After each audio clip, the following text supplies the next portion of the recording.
Welcome back, everyone, to another episode of Christianity on the Spectrum, a podcast about 10 years of ethnographic research into Christian and ex-Christian populations, totaling around 26,000 people and a lot of my spare time. In this podcast, we are going to be tackling a topic that comes up a lot and that I get asked a lot about, which is why are so many autistic people into conspiracy theories?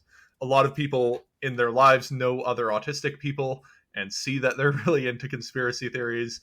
And there's a lot of people who just know other autistic people who are really into them. And I have a lot of people just asking me, John, what's going on? Why is it that so many autistic people are into conspiracy theories? And so I'm going to try to answer that because there is a lot of overlap between my research, which is research into Christianity, and research into the types of communities that really like to do conspiracy theories. And to help me out with this, I have a friend, Heather Griffin. Heather, why don't you introduce yourself? Thanks, John. I'm Heather Patton Griffin. I do full-time volunteer advocacy for people who have experienced abuse within churches and whose cases are mishandled. And as part of that, over the past year and a half, I have developed a special interest about historical factors that make certain groups of Christians more vulnerable to conspiracy theories. And as part of that work, I've had a chance to observe a lot of people who probably have undiagnosed autism or are autism adjacent and have noticed that they are more prone to conspiracy theories. I myself am one of the autists who uh, has experienced a lot of trauma from seeing people that I trusted fall for conspiracy theories. So this is, on the one level, very personal, and on the other level, just fascinating. But I am grateful to be here. My training is as a theologian, primarily historical. I don't have a doctoral degree, but I do have a lot of autism focused on this. It is, yeah, the special interest, the autistic special interest and level of diligence that Heather brings to a task is, I think, at least in my mind, equivalent to having a degree specialty in this. We've spent a lot of time talking about this, and I think we had a 3 hour Zoom call a few weeks ago about the Taxel hoax and the Yes. conspiracy theories around that, and that was fascinating. And anyway, that's actually what spawned this episode, and we thought this will be a great topic to talk about. But given all that, I just want to clarify for everyone, this is not my primary area of research. A lot of the data that I've collected on this is incidental, so I haven't gone out looking for it. This is mostly anecdotal reports from fieldwork and ethnographic research. I don't study conspiracy theories, and I don't study autistic people's involvement in conspiracy theories. I just happen to see a lot of autistic people who are. This will be more of a, from my perspective at least, a accounting of anecdotal experiences that I have with lots of various autistic people who are really into conspiracy theories and trying to make sense of that and talking about how I make sense of that. So I don't want people to come in here because normally I'm like, I have data on all of this and here are the answers with respect to Christianity.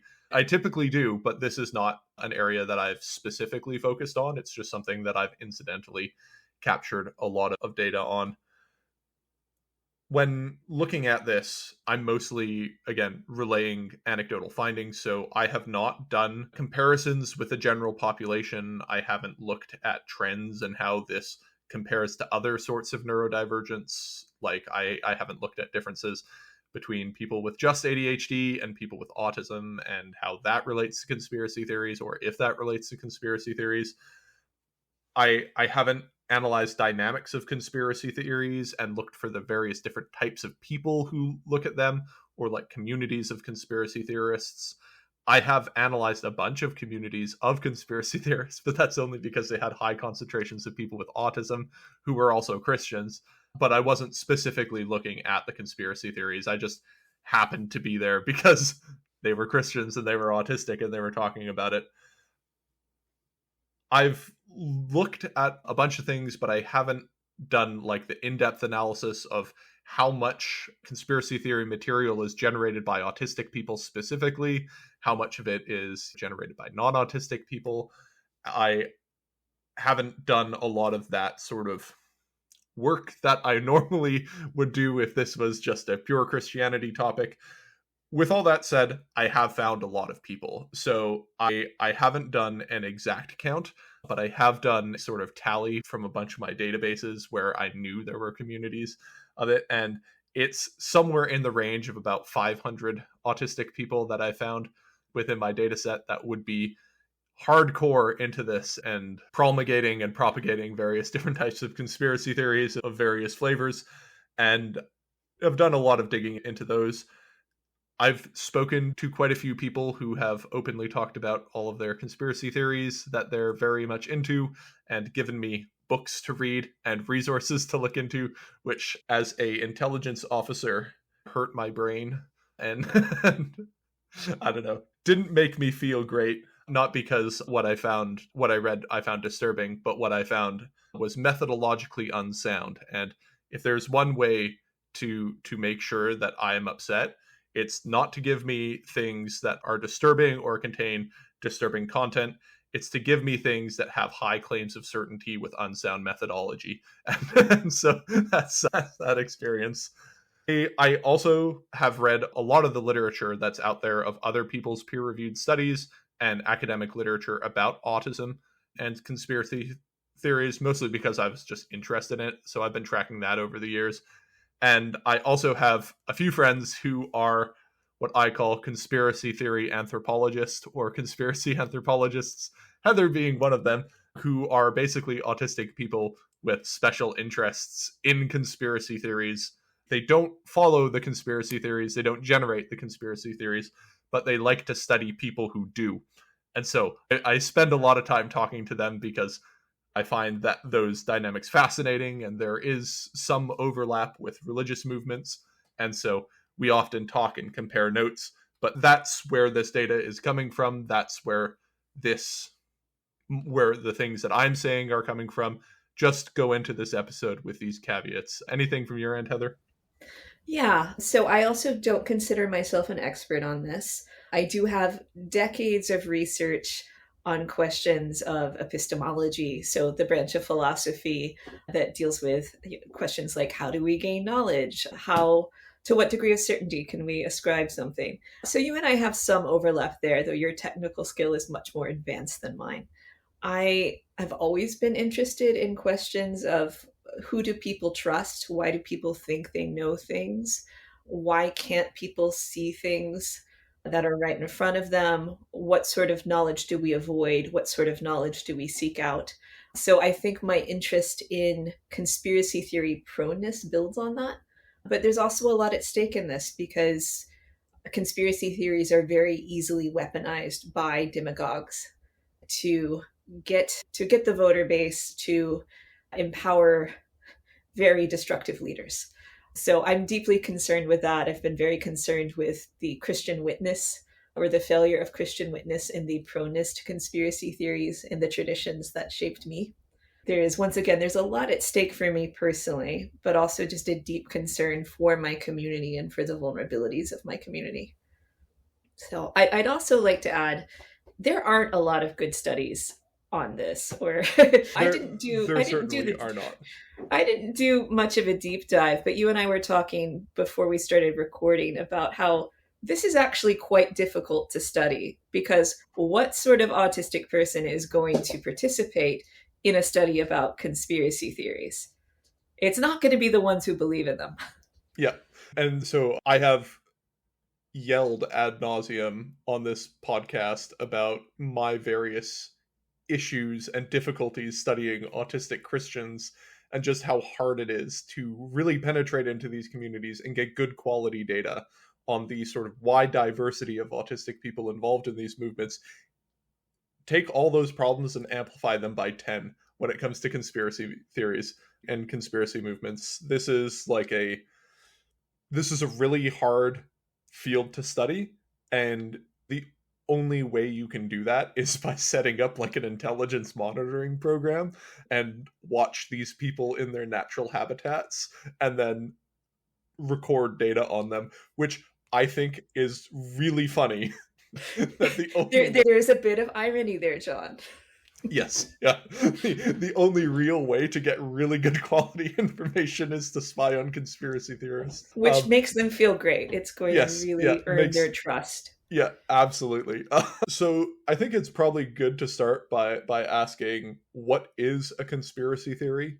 And so my brief definition of conspiracy theory is a belief that there are secret or nefarious forces behind the curtain that are influencing events or responsible for various happenings in the world.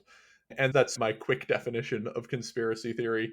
When I'm talking about conspiracy theories, it's basically references to shadowy organizations doing things or controlling things that most people are unaware of. Any better definition, maybe, Heather? So I would add that conspiracy theories involve a lot of speculation that is not necessarily based on evidence. It's filling in the gaps about things that are secret. So it doesn't mean people are always wrong, but it means that the level of evidence available by its very nature is quite limited. And I also want to add there are real conspiracies. Yep. There are very real conspiracies. I work with people who have been abused in churches. Their cases are almost always mishandled. People are conspiring to shut down the truth there. That happens all the time. But conspiracy theories tend to presume a level of competence that is generally not there in actual conspiracies, in my experience. Like, I think a lot of real conspiracies are more of people covering up after their incompetence has borne fruit Yep. rather than people who are extremely competent doing complex coordination of things. Like, so it's not that can't happen, but it happens a lot less often than conspiracists tend to think. So we used to have a joke in the military. So for those who don't know, I used to work in military intelligence. That is my background, and we always used to have a joke: be the guy that the conspiracy theorists think you are, as a sort of motivational aspirational level of like hyper competence. Yeah, anyway, I just remembered that and thought it was really funny. But yeah, like conspiracy theories actually have borne out. So famous ones were like Watergate, or the Gulf of Tonkin incident, or MK Ultra, and another one that's frequently cited is Operation Northwoods, which was a American plan to do a false flag attack on American citizens in order to justify the invasion of Cuba. So these things are real. The reason that conspiracy theories exist is because there is there are shadowy forces at play. Those things do exist. The CIA actually exists. Intelligence agencies actually exist. They do subterfuge and things behind the curtain. It is often not even close to what people think. As someone who comes from those backgrounds, people do not have good understandings in conspiracy theories, or in conspiracy theorist circles. They do not have good understandings of how governments actually work, or how government organizations actually work. And there's a lot of, I would say, attribution of hypercompetence to us that doesn't exist in reality. That being said, maybe a fun question. I don't know if the answer is none, but do you harbor any conspiracy theories yourself? Do you buy into any of them, or like half believe, half jokingly believe? So people who believe in conspiracy theories don't typically take kindly to that attribution. So I'm not sure that I would know. I definitely think stuff is going on with the Epstein files. Yeah, But I yeah, think that's just a real conspiracy. But that is everybody who believes a conspiracy theory thinks that their conspiracy is real. yes. Yeah, I would say I think the only one that I would like seriously give credence to is everything going on with Epstein. It seems like something's afoot there. I fully recognize though that this is highly speculative and there is much information that is not known, but yeah, It's that just entirely plausible to me. yep. And a lot of like weird Cold War stuff, I would say. I read it and I go, this might actually have been an actual thing. Lots of talk about government airframe programs and things like that, and experimental government airframe programs. I'm a military aviation nerd. Like I love military aviation, and so there are a whole bunch of conspiracies within the military aviation world, and I half hold to them, or I'm like, yeah, I think that's plausible. That was a thing, or that was being developed, or that's how that happened. Oh, But sure. I think that's like as close to it that I get. Yeah. Um, I'm very interested in historical experiences of exploitation by communities that make them more vulnerable to believing conspiracy theories later because they really were victimized and they were not believed. So, for instance, there were a lot of forced vaccinations of vulnerable populations in the late 19th and early 20th century. And the experience of being forced and not being treated like humans, I think, has lived on as a memory for people, even if they don't, on some level, they're not remembering the conscious event. And there's also a lot of medical exploitation. The Tuskegee experiment is one of the most famous. So there are really good reasons that people do not trust institutions, do not trust experts if they are part of a group that has been treated this way in the past. So when you have been victimized by a real conspiracy, theories become a lot more plausible because you know what it's like to be screwed over by powerful people and to not be believed. and on that same note, there are a lot of nefarious people do use these sort of tendencies to push a lot of other conspiracy theories. So a big one is vaccines causing autism. That's one that comes up a lot. There is no good evidence to suggest that vaccines cause autism. This has been studied. This has been studied by people skeptical of vaccines. There have been self-funded studies that groups have come together to try to prove that vaccines cause autism. But at the end of the day, like we've been talking on this podcast about the parents of children with profound autism and the experiences around that. And oftentimes these are desperate people. These are desperate people who have been mistreated and who have a history of being neglected or a history of being left out to dry. And who is there to sweep them up? It is these people who are like, actually, I have the answers for you. And Big Pharma is trying to hide this so they can sell more vaccines and things like that. Or they're intentionally doing this to harm you. And I so, would add to that that a lot of the advocates for vulnerable autistic children are their mothers. And yes, women experience a lot of medical misogyny. yes. So if you have been repeatedly talked down to by medical professionals for a lot of your life, and that is your primary context through which you experience doctors, I think it's really understandable when you're not believed about your own body, where you don't trust physicians to make judgments about what's going on with a child that you care for 24/7. Yep. I think that's totally real. And so all of this is to say, this is going to be a podcast about the people involved in conspiracy theories. This is not going to be a podcast about making fun of them. This is going to be a podcast about trying to understand them, understand why these happen, and also say that there are ways that people come to these ideas. And these ways are not, they are just stupid and gullible people. There are a very wide range of things that feed into this phenomenon. It is very complex. There are complex, it is multifactorial, and often in order to debunk it, you have to have really specialized skills and a lot of time and the ability to search archives and or the ability to do research that is typically only taught to people who have like graduate degrees in order to really get to the bottom of these things. And so just with those caveats, I think it's maybe good to just go into the literature that does exist on autistic people and conspiracy theories. So we already touched on this, but Heather, what is your impression of the literature on autistic people? I did not do the level of deep dive that I probably should have, but I did sit with one article, Conspiracy Mentality in Autistic and Non Autistic Individuals. That is from 2024, so very recent. And I think that there are some methodological difficulties here, which are very understandable. How do you get people who do believe in conspiracy theories to talk to the man and to agree to be studied by people you who probably think that there's something wrong with you.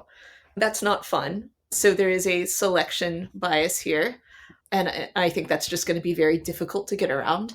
It's also a Dutch population, which I was joking with you, like, how do you distinguish Dutchness from autism? I like going to the Netherlands sounds great to me because I feel like I've I I've feel like often joked I would be that much more comfortable. yeah, I've often joked that when you get your autism diagnosis, you should get a birthright trip back to Germany. Or I guess you can also go back to Holland or maybe Finland, depends on what type of autism you get. Yeah, it's one of the most autism friendly cultures, in my opinion. Yeah, I have questions about the pool of people they were able to draw. And so the conclusion of this study was that autism is not necessarily a factor for either proneness to conspiracy theories or being less prone to conspiracy theories. Yeah. And you and I And would disagree with that just on an ethnographic level. yes, and that is the overall, like if you were to do a systematic review and a meta-analysis of the studies that exist, that is pretty much the conclusion you would come to. Some of them say that autistic people have some cognitive tendencies that skew them towards conspiratorial thinking. Other studies will show they don't have any of that skew. A lot of these, again, suffer from selection bias. So there are a lot of autistic people out there who are just like hardcore rationalist skeptics. And those are the type of people who are most likely to look for calls for volunteers for autism studies. This is something that I've pointed out in like autism and Christianity research, is the type of autistic people who are most likely to volunteer for a study are not the type of autistic people who are likely to be highly religious. These are somewhat distinct populations, and I've talked a lot about like autistic people clumped together with other like autistic people. And often in my research, I've had to pierce these bubbles. And then once you get into it, you're like, oh, it's all autism in here. But before you get into there, you would never know they exist. And there are all sorts of things like that. Some of these studies actively go looking in these places, but again, it's really hard to get good data on them. So the literature that does exist either says there isn't really anything here, or maybe there's something here, maybe there are slight things here, but it's just hard to get this. There's another really big factor that isn't discussed in a lot of these papers when they talk about limitations, and that's socioeconomics. Socioeconomics and the sort of, if you look at the types of people who again are most likely to engage in studies, if you're running a study on autistic people, where are you first going to pull from? You are at a university, you're going to pull from university students and from people in your area, especially psychology research. It's a fertile ground, and it's something that gets critiqued a lot. The acronym WEIRD is used a lot to describe them. So Western, educated, industrial, rich, and democratic. And so a lot of psychology studies will be normed on these populations, or normed specifically on college students, and that isn't For autism particularly studies, good. a lot of STEM lords. Yes, hell yeah. It's your my people, John. my people. But yeah, so these are all things that need to get taken into account. And I have found in my own studies, a lot of the people who are most active in conspiracy theories who are autistic also come from lower socioeconomic brackets. And there are obviously exceptions to that. I can add that historically, one of the reasons that evangelicals, fundamentalists, and charismatics are more vulnerable to conspiracy theories is because these are populist traditions. At least most of the groups within there are populist. So populist traditions tend to value the common sense of the average person. They tend to be very suspicious of experts. And because of their common sense picture of human knowing, they tend to see knowledge acquisition as very easy. So easy knowledge, I call these easy knowledge cultures. Easy knowledge cultures tend to assume that if I am sufficiently sincere and am trying hard and thinking about something, all of knowledge should be readily available to me. as the person I already am. So there's not necessarily much attention to whether I have adequate background knowledge, practical wisdom, or do I have the intellectual virtues needed to receive reality on some level to the degree that humans can know reality. So those are all features historically of evangelicalism as it is played out, at least in the US, and I think in many other parts of the world. They aren't the only people who are going to be prone to conspiracy theories, but we have ways of relating to authority and to outsiders that do make us more prone. This is a tangent, but I've never asked you this, and I'm like, oh, I should ask her this now. Do you have any strong feelings on Mark Knowles' The Scandal of the Evangelical Mind? I probably read that decades ago. I don't. It's just not fresh enough Fair in my enough. mind. Fair enough. I do have a lot of concerns about intellectual virtues as part of discipleship. I think that they are always necessary because if Jesus is the truth, Christians should become people who increasingly are more aligned with the truth. So, truth is very sacred to me as part of my faith.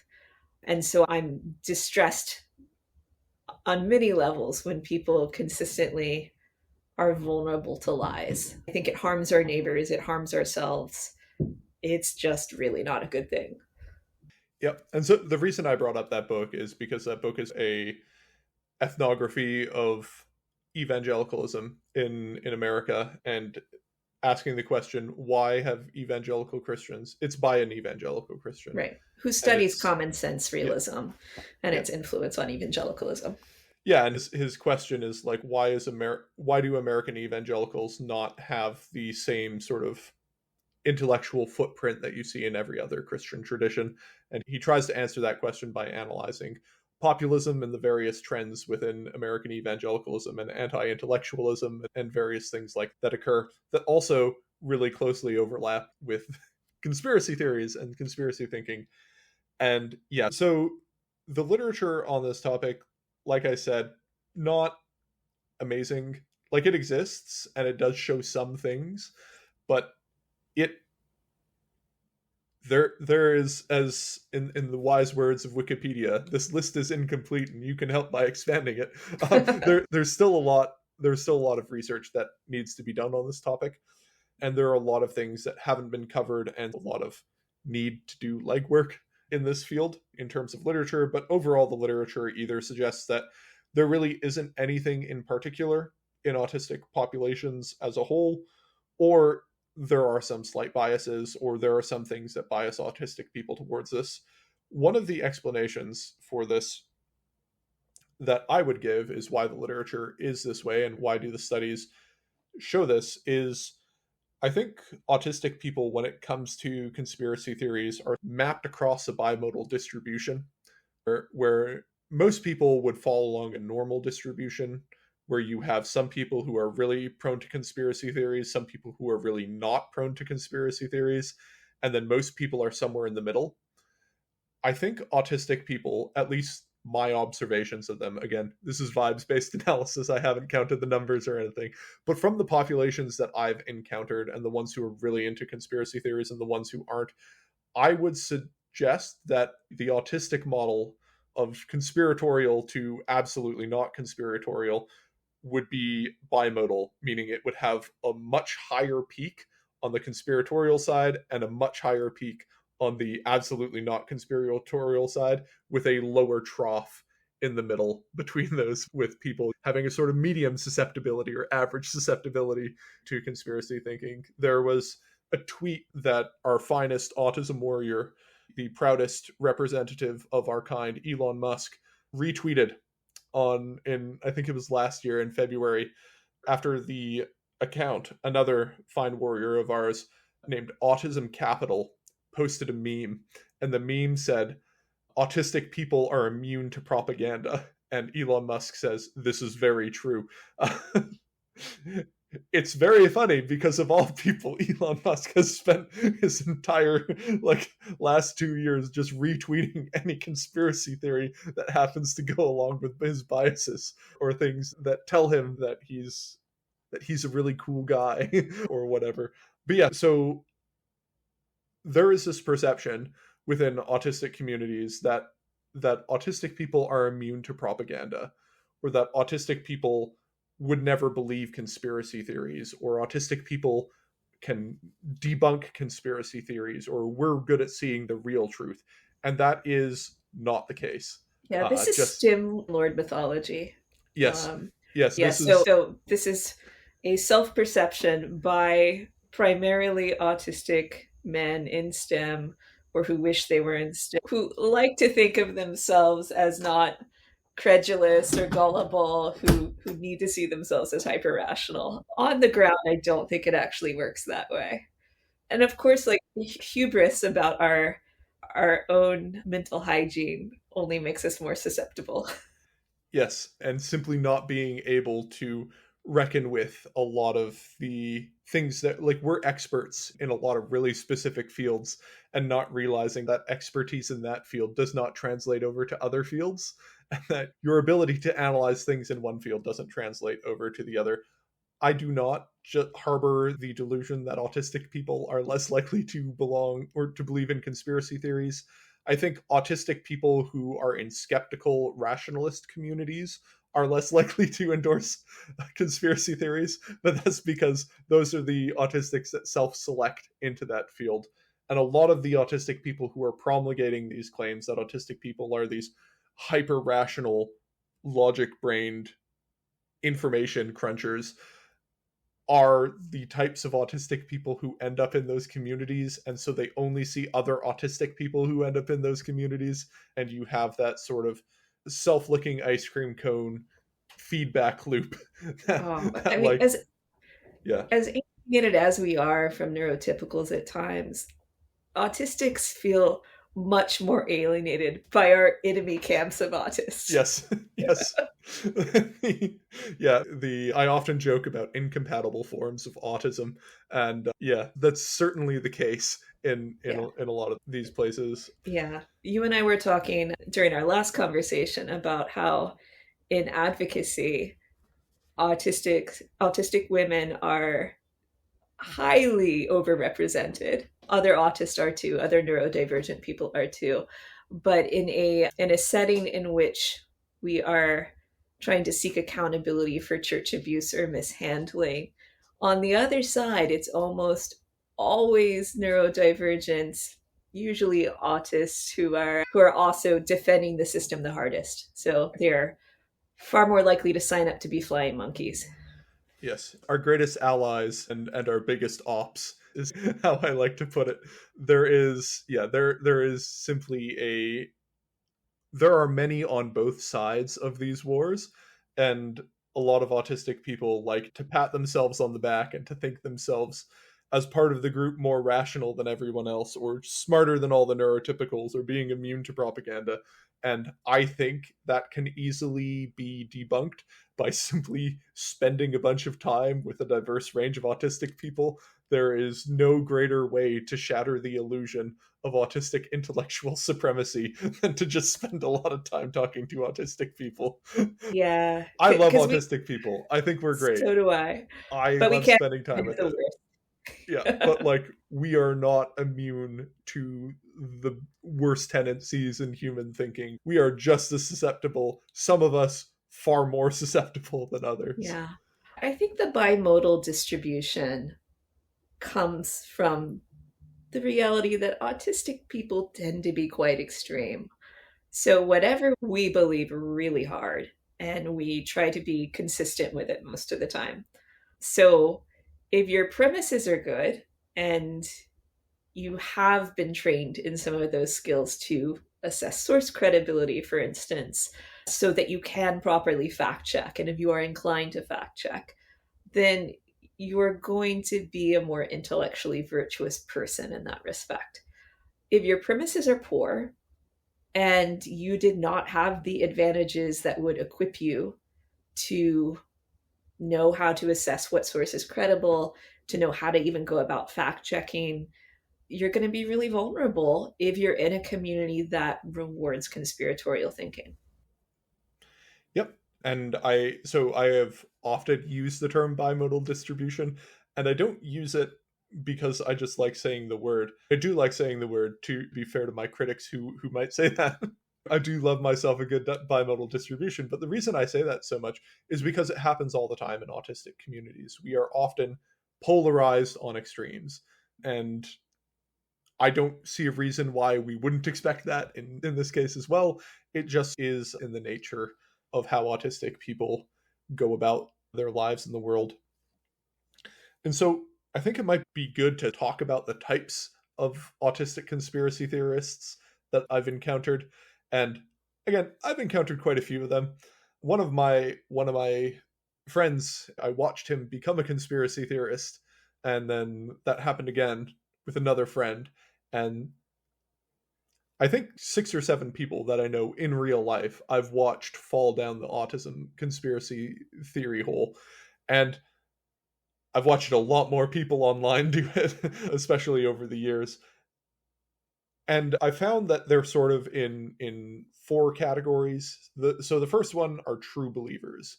So these are people who hear about a conspiracy theory, latch onto it, and actually follow it to its conclusion. So people who are really into the conspiracy theory and genuinely are like fully sold on it. This is the most common type that I see.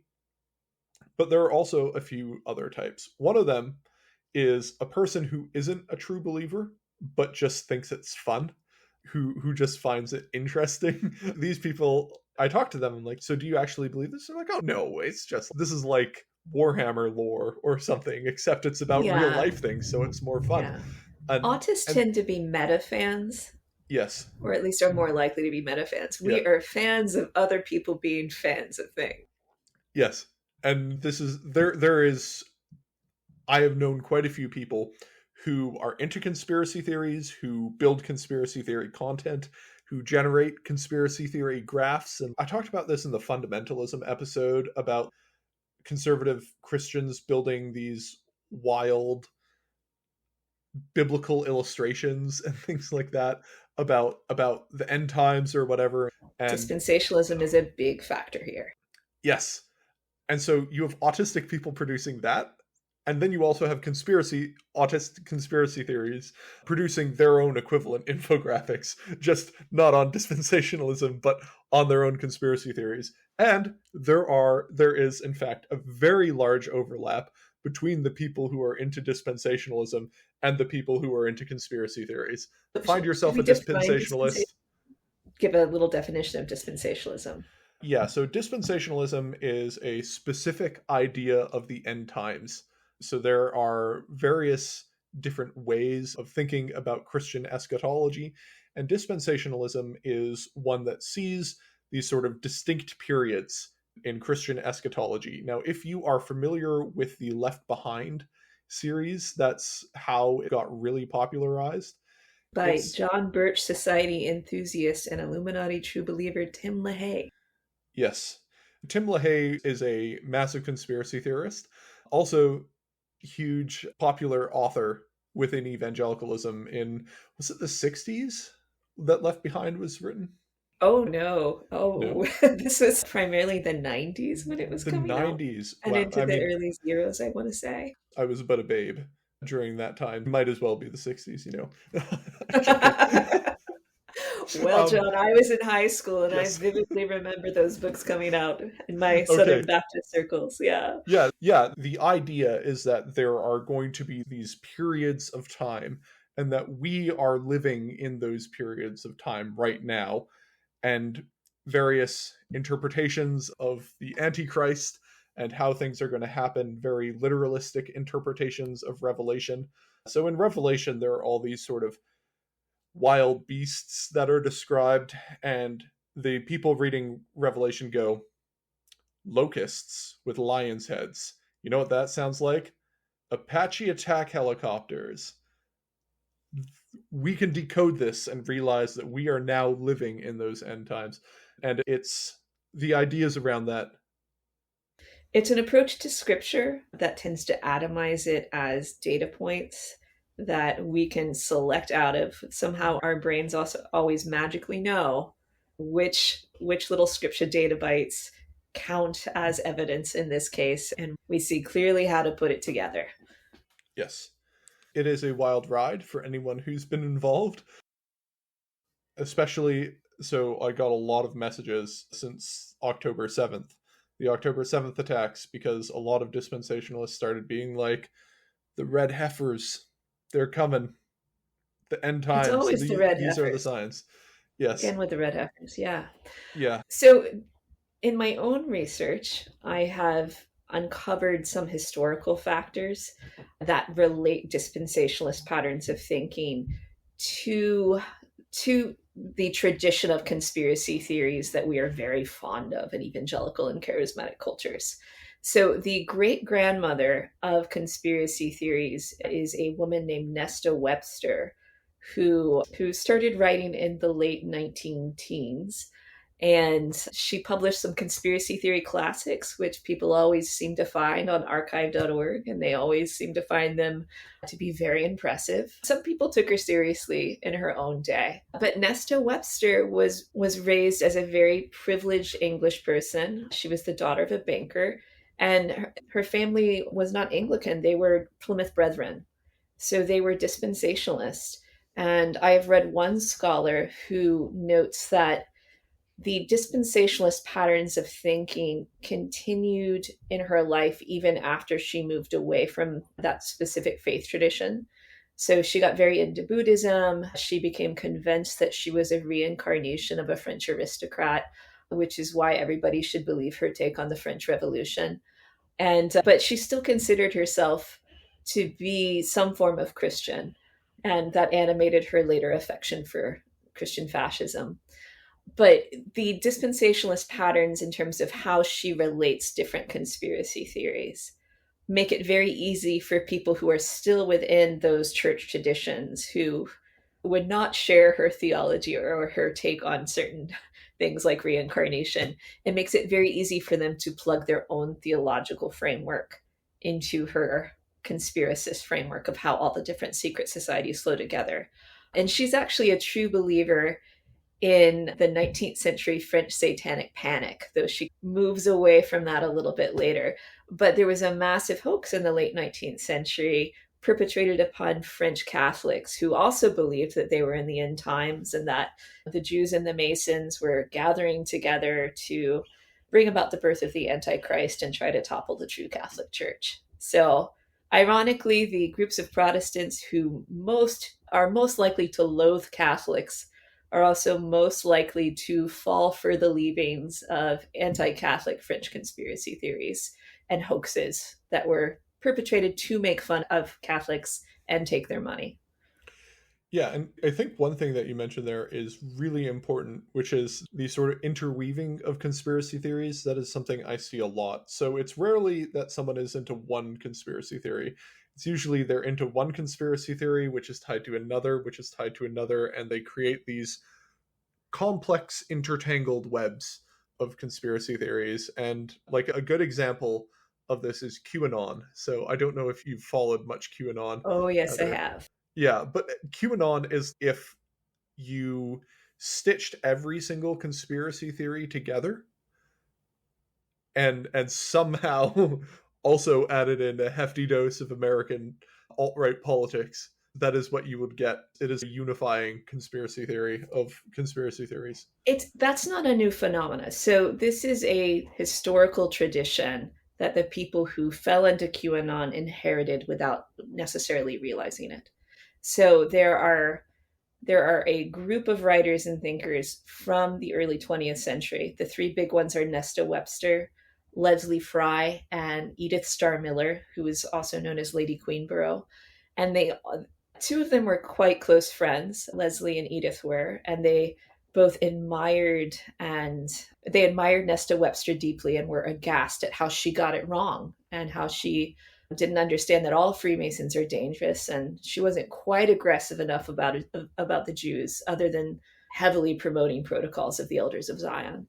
And so these women wrote books on secret societies and on esoteric groups, and their claim was that all of these groups are in it together, that all of the dark forces throughout history are aligned with evil, and they are all converging together and intertwined together to overflow the forces of good. And so you get Leslie Fry, for instance, making this chart of the great Judeo-Mason conspiracy theories that looks just like what you would see in QAnon, but this is 100 years ago. So when QAnon people were doing their own research, these are often the sources that they would discover. But these women were heavily promoted by the John Birch Society, especially Nesta Webster. These books became a core foundation of a lot of the Satanic Panic because it was building on the 19th century French Satanic Panic. And they were picked up by the Christian Coalition. Like people like Pat Robertson cites Nesta Webster as a source in his book on the One World Order. Tim LaHaye, of course, notorious John Birch Society member, loved the Illuminati conspiracy theory, thought Nesta Webster was the greatest historian of all time. So there is a tradition that people are inheriting rather than it's just coming out of nowhere. And this was a tradition that specifically appealed to the Christian right in America. Yeah, it is wild. This territory has been covered a lot in depth by many other people, and so we won't stay on QAnon, but I think it's also important to note another prominent group of autistic conspiracy theorists. And these are people who just want friends and realize that they can find friends and community within conspiracy communities, because conspiracy communities are filled with very weird people and very odd ducks. And if you're autistic, oftentimes you don't seem like an odd duck in these places. And sometimes, if you're an autistic with a history degree, not only do you not seem like an odd duck, but you can tell them lots of fun facts about the French Revolution. And these people love hearing fun facts about the French Revolution. And oftentimes they see conspiracy theories as the price to pay for admission into social groups. And so they will go along with it because they want community and they want friends. Oftentimes these people become sort of true believers, or that previous category of not true believers, but think it's a fun and interesting puzzle. Oftentimes these people merge into all three groups, but I think that is another like really important factor to mention, is a lot of autistic people are alienated. A lot of them are socially isolated and rejected by society. And then there are these groups of people who are, for the most part, very weird, having these other autistic people come in, and the autistic people will say things like, I don't feel autistic here. I feel like I'm just another guy with them. So, big thing that happened in my city, Ottawa, is the Freedom Convoy. Do you remember the Freedom Convoy, Heather? Was that something the States heard about? No, Ottawa in Ontario. It is. It's the Okay, yeah, capital of Ontario. Canada. Has produced a lot of fascist leaning people over the past century. But go on. We proud tradition, happy to produce more. So, basically what happened is a whole bunch of people, mostly from Western Canada, and then other people from around the surrounding areas, drove their trucks into Ottawa, their semis into Ottawa, to block off roads and protest the COVID lockdowns. While this happened, I had many autistic friends in Ottawa who were not dealing well and not coping well with the lockdowns, socially isolated, socially vulnerable, in a very difficult spot, lost their employment, weren't able to get jobs, hated the lockdowns because of how it basically screwed up their entire life. And then there was this big protest movement, and so they go to check it out. And guess what? The protest movement attracts a lot of autistic people because a lot of them are already involved in conspiracy theories. And that basically just sucked a whole bunch of them into the funnel. And one of my friends, who just started going down there just because it was something to do, was like, John, you need to come out here. There is so much autism for you to research. This will be great. There are so many people to talk to. And I was just like, how about you do my field work for me? Because I have a job I need to keep. I can't spend my time talking to the convoy people. But the convoy people all started going to church as well. And they started to go to church at various Pentecostal churches in Ottawa. who were super happy to welcome them. This movement was heavily conspiratorial, yet deeply conspiratorial. The most of the people blamed were the Jews. So you heard a lot of talk about how the Jews were pushing lockdown and nefarious forces behind them. Like the sort of arch enemy of most conspiracy theories always ends up being the Jews in some way or another. And so they were apparently behind the COVID lockdowns and everything bad in the world. And that got promulgated a lot. But it is, all this is to say, social isolation and social marginalization also play a significant factor in the reasons that autistic people are drawn to these movements. Yes. And I would say that conspiracy theories offer you an external enemy. Yes. And they offer an explanation for your alienation that is not about you. You're alienated because you're a hero. And so if you have been rejected repeatedly as an autistic person and do not fit in, that is a really attractive narrative because that removes all the shame and makes you a hero. And a lot of the ideas behind conspiracy theories, like you said, give people narratives that allow them to retake control of their life. And that plays a lot into things. Yeah, we Finally, like to have explanations that are proportional to the amount of pain that we feel. yes, So if exactly. something tragic or scary happens to us, our minds seem to want to believe that this happened intentionally, that someone is in control, and that we know who that someone or that group of someones are. And we'll get into that, but the final category before we get into that is the conspiracy anthropologists. Oh, that's These are me. my favorite people. These are autistic people who read a lot about conspiracy theories and are really interested in them because they just think that they're intellectually interesting and they like making connections and understanding and drawing things back to sources. And they are mostly autistic women who are very interested in history.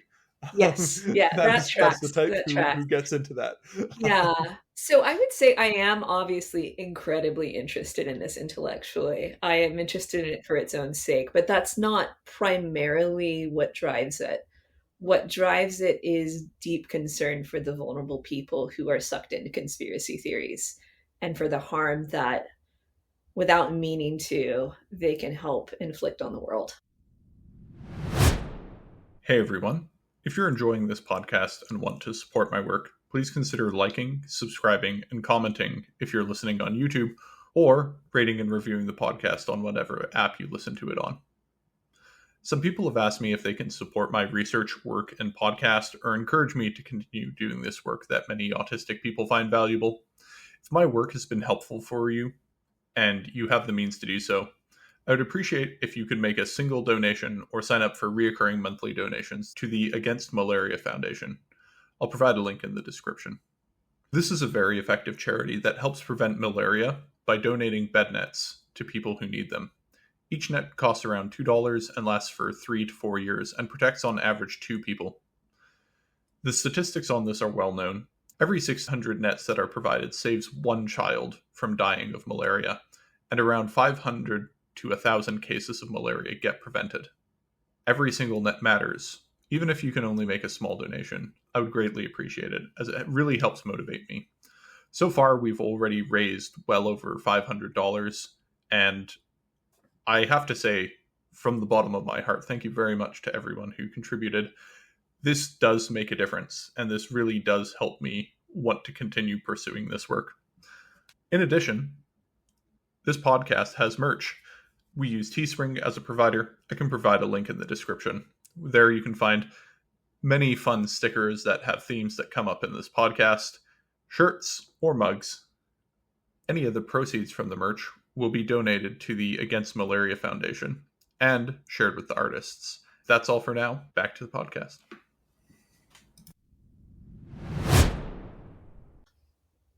And so let's talk about those people. So I have noticed a whole bunch of common tendencies. And these are tendencies that, when talking to my friends, when consulting the literature, seem common throughout all populations, not just autistic people. So these are not traits that I think are specifically unique to autistic people. What I think is unique in these things is the sort of amplitude, frequency, and intensity that autistic people have these things at. So while I think most people have these baseline tendencies, autistic people just have them more. So I Turn don't it think up to any, 11, man. Turn it yeah, up. exactly. Like I don't think there's any unique function of autistic cognition that is different from non-autistic people. I just think that the reason that we seem to be disproportionately represented in these groups is because of these factors just being amplified. And so, one of the first things to note is I have found what I call poor epistemological hygiene or poor cognitive hygiene. I don't know the best way to put it. That is how I say it. I do like that phrase. I Yes. would probably say a lack of intellectual virtue. Yes. So, to describe this, there are various ways of knowing things. There are ways that are more reliable and less reliable. And I have found within these groups, they are not concerned with examining those. To put it mildly, it is not a concern to them. How do I know things? And how do I know that I know those things? And what is the reasonable belief that I need to apportion to this evidence? And what could be the counter arguments for this? A lot of us in the sort of rat sphere or in the post rat sphere. So, for those who don't know, rats are the rationalist community. I used to be a big part of that in my back in my new atheist days, and still have just enormous numbers of brainworms from being involved in those communities. But those communities care a lot about epistemological hygiene. And how do you know that things? How do you know that you're following the data? What sorts of cognitive biases do you have? How are you supposed to examine yourself and see the flaws that you yourself are making? And how do you be the most rational? And we refer to these toolkits as like having good cognitive hygiene or having good cognitive security. And so I have found that the people involved in these movements do not have that Yeah. and do not have those concerns. Yeah. So Um, I share the rat community obsession with epistemology and with epistemological standards. I've always experienced this in a very as very much a part of my faith though, which I think is not as typical as the rat community. But yeah. no, they are aggressively new atheists. Yeah. So and again, like we tend to select for the sorts of autists who are like us. So I did tend to assume before I started doing advocacy work that autistics were less susceptible to conspiracy theories and much more concerned with cognitive hygiene. And that is really not the case. You would be right to make that assumption based on the types of autistic people you knew, because you knew people with really good cognitive hygiene who really cared about that stuff, because that's the sort of communities you were in, and the sorts of communities, if a person with bad cognitive hygiene joins that community, they either have to develop those tools in order to fit in or they quickly leave. And Yes. and I And I point would this also out. say, yeah, go ahead. Sorry, I point this out all the time that autistic communities are hyper self-selected, and we cluster in like categories of other autistic people like us, and that builds really poor intuitions about what most autistic people are like, because there is this whole other thing, there's this whole other world of autistic people who have some ideas about stuff. Yes, yes. And in those communities, in the more populous communities that I think are more vulnerable to conspiracy theories, they tend to push out the people who take epistemological virtue and cognitive hygiene very seriously. Yes, you are, so in a lot of these places, intellectualizing things is actively shunned. Unless you're into Expertise is seen as apologetics. bad. Yeah, that's basically just apologetics is basically just poor intellectual virtue, in my opinion. Yes, yes, but that is how they understand Yeah, the proper direction that impulse should go to yes, it's and the proper basically expression it can take. if your intellectualization reinforces our preconceived notions of what's already true, good. If it doesn't, you're thinking too much, or you're letting them get to you, or you think you know more than everyone else, or you think you're better than us, is something that comes up a lot. And yeah, there are, however, lots of autistic people within these communities, lots of them that I found. And usually undiagnosed, Yes, almost always undiagnosed.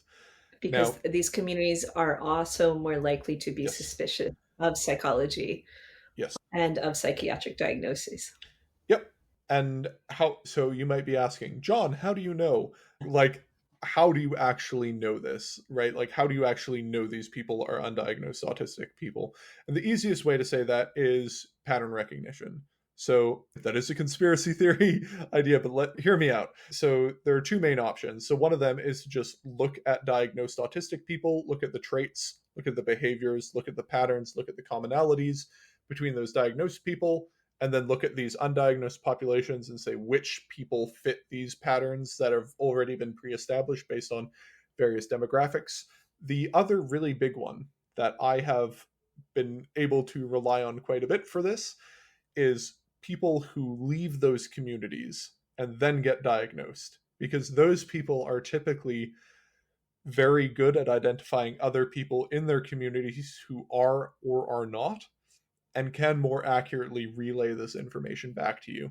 Now, that doesn't mean that autistic people have a perfect autism radar, but autistic people tend to have a much better autism radar than most, and you can use this as a sort of check and balance. These are not perfect instruments, but the number of people who are really into conspiracy theories leave those communities for whatever reason and then get diagnosed with autism and come to me like, John, listen to me. There is this huge community of people just like me. Look at them, man. And initially when I heard about them, I was like, no, you're just projecting. Like, you're sort of in that new car phase where you get a new car and you see the car everywhere. No, it's And just because yeah, StimLord autists don't know charismatics very well. yes.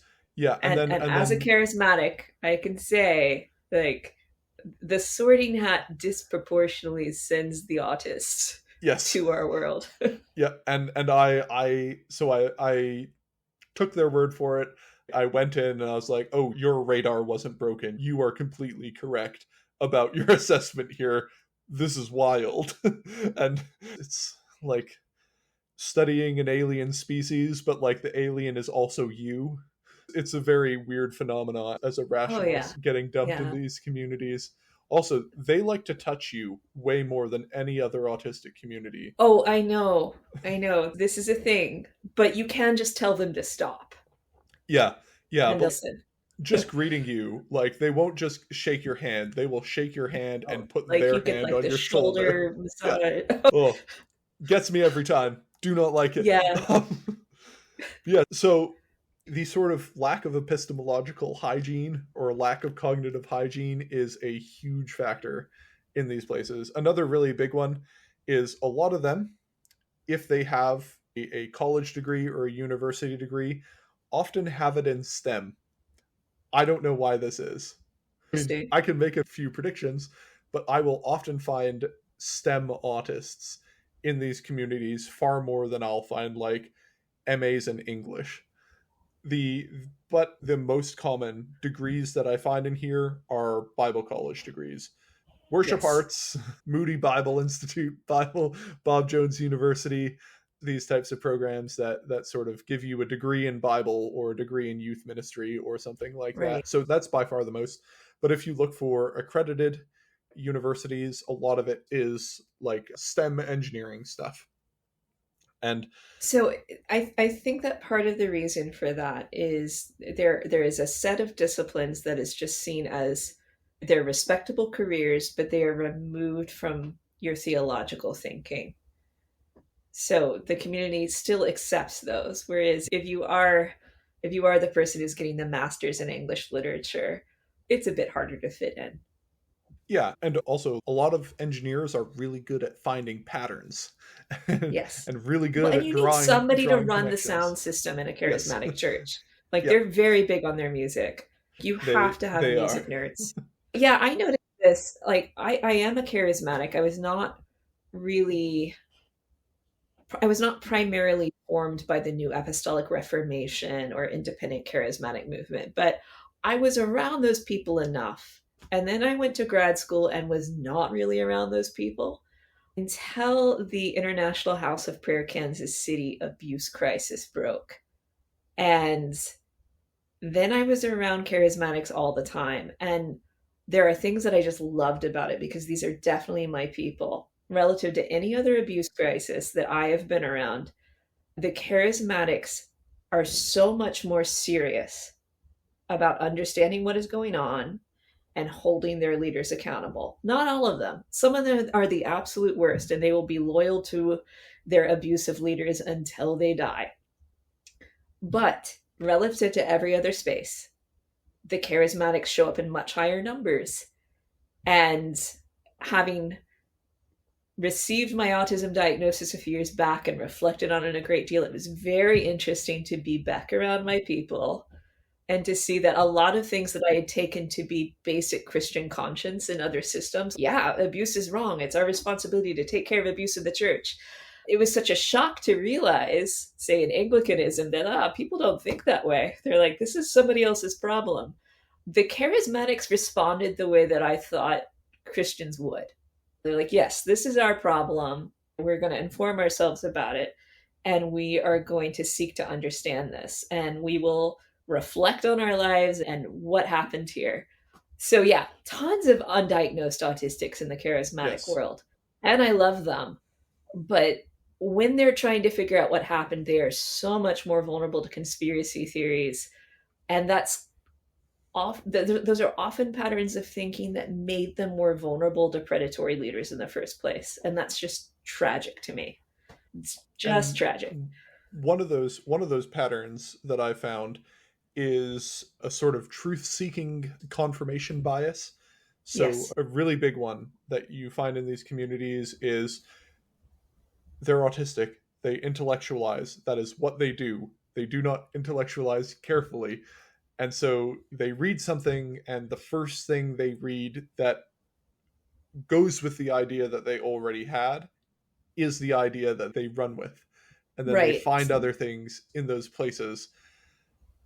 Yes. And And a really big thing is like they they often don't know how to read sources or do reliability analysis or to figure right. out, is this actually a reliable source? It's just, no, I want the truth. I know what the truth is. Here's something that shows what the truth is.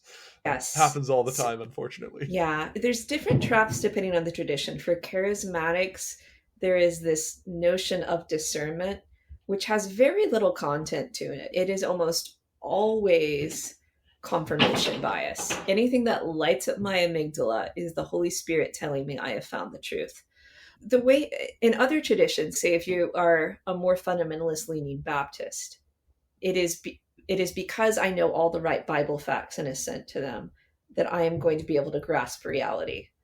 And so whatever seems to resonate with my objective uninterpreted Bible facts is what is true. And that's how the confirmation bias gets in. But what will happen, I think the internet obviously really is a big factor. People had conspiracy theories that were very dangerous, very destructive before the internet, but there is just so much easy access to information, and dodgy conspiracy theory materials are almost always free. And so a lot of hoaxes and grifts throughout history involve getting multiple voices saying the same thing. So there's a kind of false consensus. And if your standard is what confirms what I already believe or think I'm going to find, if you find multiple sources that are saying the same thing, especially if it's in a book, like people in this world are very impressed if something's in a book, especially if it has footnotes. Do those footnotes lead to the thing that they said that they are citing? Quite often not. Are they going to check? No. But the footnote gives it a certain gravitas. um, so if you can find, say, these classic conspiracy theory sources from the women I mentioned earlier and from some of their heirs in the tradition, and it's like this entire world of people going back for over a century that say the same thing. And if you don't realize, like, they're just repeating each other, and the basis through which they establish these claims is not sound, you're not going to go deeper, because it seems like these very impressive sources are all telling you the truth, which you can magically detect. And a really important thing to hit on right there is that intuition piece, the discernment or the Bible intuition. If something starts to go against it, they are primed to think, It's spiritual warfare. yes, this is spiritual warfare. This is the devil oppressing me. And so it's not only a confirmation bias in I'm hearing what I want to hear, it's when I hear something I don't want to hear, that is the enemy speaking Yes. to me, Well, which this is, is a great way to manage dissonance. yeah. Is my experience of dissonance is I am under attack from a nefarious outsider, possibly animated by demonic forces. Yes. And yeah, so it's important to note the confirmation bias doesn't just come in form of a positive confirmation bias, it also comes in the form of negative confirmation bias. I rebuke you, contradictory data, in the name of Jesus. Yes, literally. So there is this really good video on YouTube by a YouTuber named Dan Olson, or Folding Ideas, and it's called In Search of a Flat Earth, and he talks about his time documenting flat earth conspiracy theories. And he talks about how he was writing on Facebook about how he did this earth curvature study and he showed video proof of it, and he got told what he should do was pray more about it and reflect on the word of God to show him the earth was not in fact round and it was flat. And that's the type of sort of confirmation bias. It's like, oh, you came up with something that goes against you. Have you considered you just don't trust Jesus enough? Yeah. So Yeah. I think that this is tied to another myth, that a sort of romanticized image of autists, that we rebel against authority and think for ourselves. We rebel against authorities we think are wrong. If we think a group of people is right, I think most of us tend to be quite deferential. Yes, we do. I do. Right. So I think it can make us really vulnerable to leaders that are recognized in our community as having the right theology or thinking clearly. There is a related factor for charismatics that is very hard for outsiders to understand. And that is, like, a lot of us have had experiences that we can't explain away. And again, this tends to be a populist tradition. We are used to the elites looking down on us.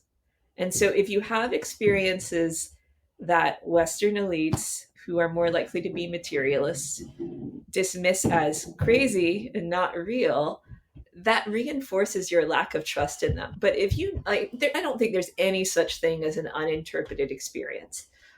But if you have had an experience that cannot be explained away naturalistically, you're going to be more inclined to trust people who don't treat you like you're crazy and who can validate that experience.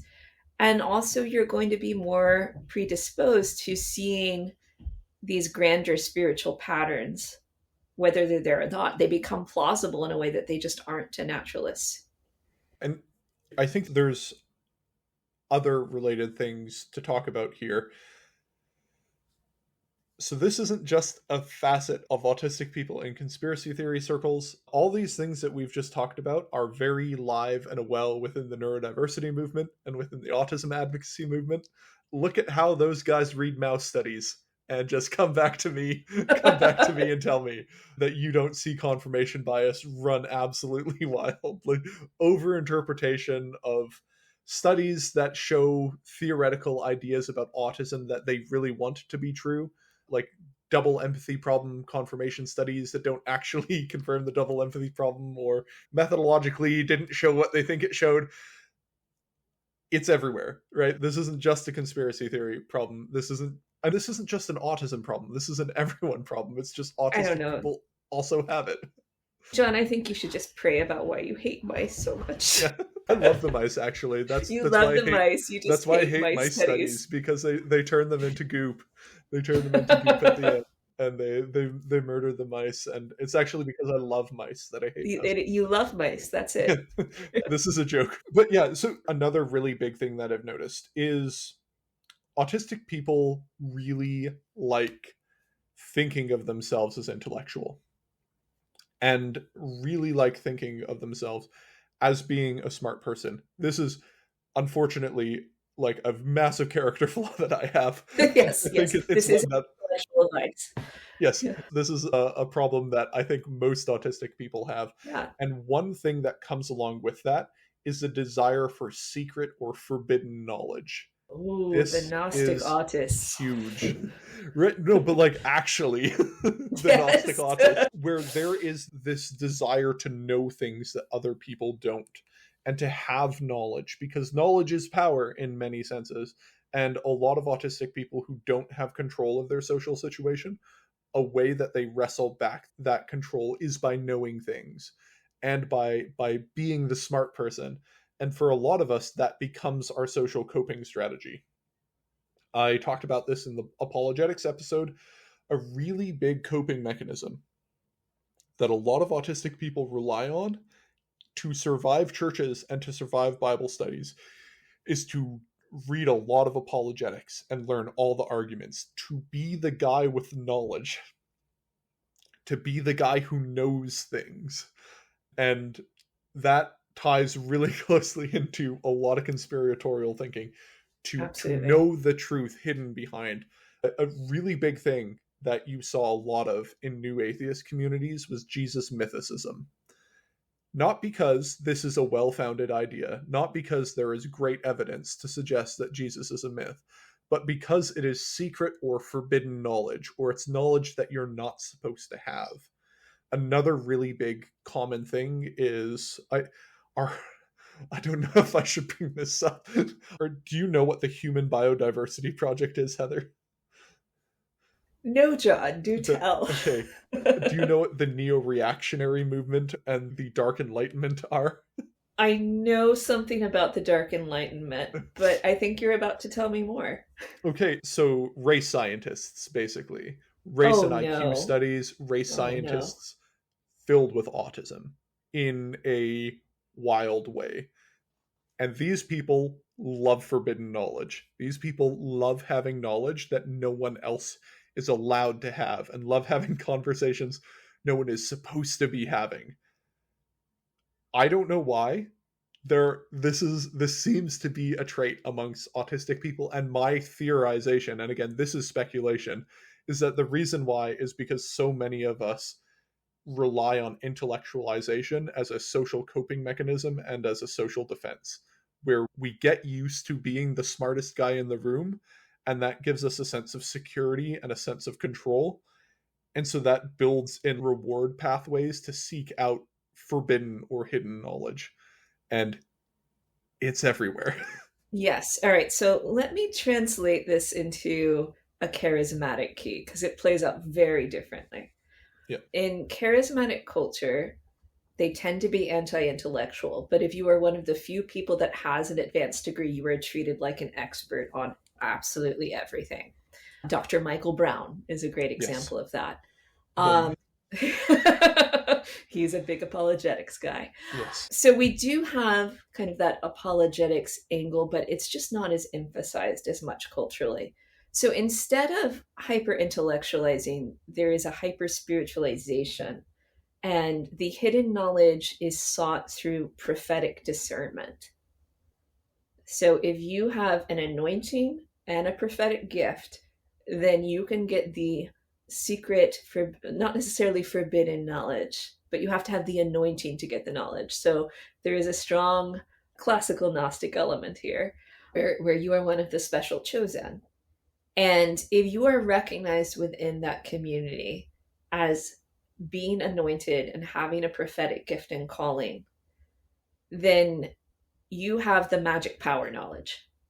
And so that's there, but there's also another factor that I've seen a lot in Christian conspiracy theories, which is specifically anti-Semitism, and anti-Semitism being a taboo in our culture, at least. A lot of Christian conspiracy theories is like learning the truth about the Jews, and especially with autistic people, I think it's with all conspiracy theories, but with the autistic people that I've observed, learning the truth about the Jews is one of those like forbidden knowledges that you're not supposed to have, or reinterpreting the post-war consensus is another big one, and alternative histories about who the good guys were in World War II and things like that.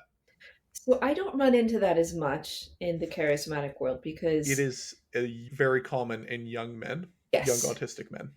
yeah, Extremely yeah. common. So some of that is becoming more acceptable. But I would say by and large, among my charismatics and among my evangelicals, so especially Southern Baptists, they tend to be really sweet people. Like you get the best and the worst people in that world, but like the people who are like some of the you get some of the kindest, sweetest, most pure-hearted people. And they love the Jews and they love Israel. And it could be a little sentimental in the sense that they are not always careful to make sure that they are not harming Jewish people by believing things that come from these deeply anti Semitic conspiracy theories. So, what happened after the World War is that a lot of these conspiracy theories that animated the destruction of the Jews during World War II, they were laundered, and evangelicals who needed to see themselves as very pro Israel, very much for the Jewish people. They needed to imagine themselves as the Dietrich Bonhoeffers and the Corrie ten Booms. They could still be susceptible to the conspiracy theories from this tradition, but they tended to take the anti Freemason elements and amplify those, the anti Illuminati elements. And they also sometimes adopt the venerable strategy, which was very much available in the 20s through the 40s, of distinguishing good Jews from bad Jews. So I do sometimes see charismatics who are convinced for whatever reason that George Soros funds Christianity Today when Christianity Today makes a claim that they don't like. And that's just a repackaging of the Rothschilds anti Jewish conspiracy theories. I run into charismatics that are extremely animated against the elite Hollywood Jews, which is also a classic because the real Hollywood Jews during the 30s tended to be the ones who were busting Nazi propagandists who were organizing right-wing groups to overthrow the US government. They really hated those guys really hated the Hollywood Jews because they were protecting American democracy from the Nazis. So, yeah, good Jews, bad Jews is a game they will play, often without realizing it, but they are very drawn to conspiracy theories that treat the Kabbalah as some dark occult source, which I don't really know enough about the real Kabbalah to have strong opinions. I'm not inclined to it. But there is a strong anti Semitic stream that sees the Kabbalah as some sort of black magic that the Masons and Rosicrucians and Illuminati and all the Jews were in it together. And that will get repackaged. So it's again, that's a form of bad Jews that they're against. But they have to protect their self image and they have to see themselves as being for Israel and for the Jewish people. Yep. Yeah, so when I said it was extremely common within like the extremist conspiracy groups that I study, I realized I said extremely common. I should have said extremely common within the extremist conspiracy Yes. groups, not Yeah. within autistic people in general, Yes. within this subsection of the autistic. I Just think thought that I'd you and clarify. I think that you and I study different sets of autistic Yes. Oh, people and their we vulnerabilities. definitely do. Yeah. Yeah, and like a lot of these sort of incel far right groups are ones that I have probably much better pulse on. Another really big thing is the desire to systematize a chaotic world. So we've Oh talked yes. about this. A huge thing is Everything feels like it's outside of your control. You realize you have actually pretty limited power. You cannot control things the way you would like to. Things happen beyond your ability to do anything for it. And a very common way that autistic people cope with that feeling of helplessness is systematizing and drawing connections. Are you And about to when interrupt me about my spreadsheets again? but yeah, so this is something that autistic people across the board do, not just ones into Oh, conspiracy oh, I theories. love this. This is Yeah, therapy for me. systematizing as a way of managing chaos and just writing things down, categorizing things. When it gets combined with these other factors that we've been talking about, it just hypercharges that conspiratorial impulse, Yes. because there is so much for you to find. You start going down the conspiracy rabbit hole, everything's interconnected. Everything is connected to everything else, which is connected to everything else, and there are thousands of blogs for you to read through. Oh, There yes, are there are. And they're all millions repeating of each hours other. of So there's a podcasts. consensus. Yeah, millions of hours of podcasts, of YouTube videos. Just you want to consume it, you've got it. It's like fan fiction. Yeah, I Like, was literally just about to say, if AO3 was real life. Yeah. yeah. We It tend to like slight variations of stories as well. Yes. That's part of the cataloging impulse is to see the different iterations. Yep. And then to draw everything out, Mhm. to map it all out, to really figure it out. Love doing puzzles, love getting to the bottom of things. I love it when I have a great knot to untangle, That's the whether same it's here. Yeah. physically or intellectually. I love pulling things apart and breaking them down and then organizing them properly. And there's also an impulse to derive things yourself from first principles. So not trust the experts, not rely on the consensus, to use your own senses and figure things out. That is the impulse behind my entire research project. Is I read the literature that existed on autism and Christianity, and I thought, this is dumb. This doesn't Oh, work. I'm going to figure it out for myself.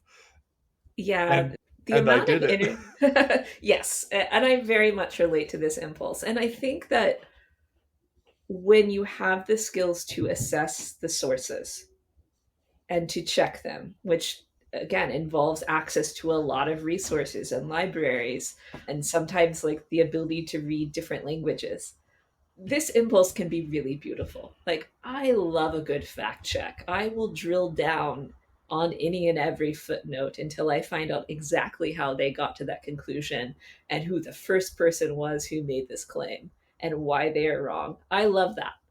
So I get how that very autistic impulse and that sort of thrill of the data hunt can go to some extremely dark places if the data that you're pulling from is the conspiracy theory zone. And I think autistic people being extremely online only compounds this. Yes. Yeah.